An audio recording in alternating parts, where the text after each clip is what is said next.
আসসালামু আলাইকুম ভিউয়ার্স। আজকে আমরা খুবই একটা গুরুত্বপূর্ণ বিষয় কলামের একটা শেয়ার করবো আপনাদের সাথে।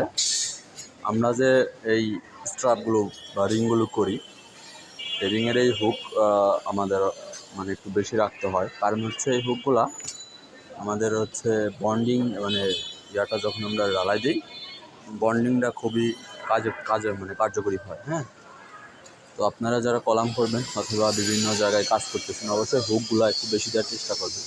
মানে 1.5 ইঞ্চি 3.5 ইঞ্চি রাখার চেষ্টা করবেন। প্রতিটাতে আপনারা খেয়াল করবেন যে আমাদের এই হুকগুলা বাড়তি বাড়তি দেওয়া আছে কিনা, এগুলো চেক করে নেবেন।